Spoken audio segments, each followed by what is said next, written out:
रासिन गनी अमान चांडियो जी आज़ादी लाइ हैदराबाद बाईपास ते लॻल एहतजाजी धरणो 14 कलाकनि खां जारी आहे। अपडेट वठूं था सलीम मलाकान। सलीम, छा वधीक अपडेट आहे?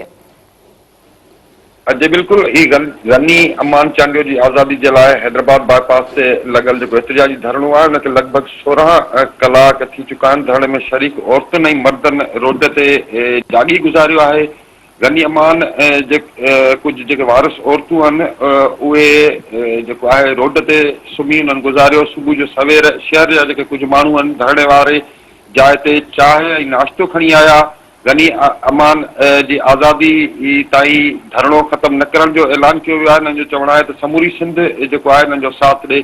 धरणे में जेको आहे गनी अमान चांडियो जे वारसनि खां अलावा वॾी तादाद में अदीब सिविल सोसाइटी अॻुवाण वकील कारकुन मौजूदु आहिनि ऐं नारेबाज़ी करे रहिया आहिनि। हिननि जो चवणु आहे त गनी अमान चांडियो खे फौरी तौर ते आज़ादु कयो वञे। ॿी सूरत में हिननि जो जेको धरणो आहे उहो जारी रहंदो।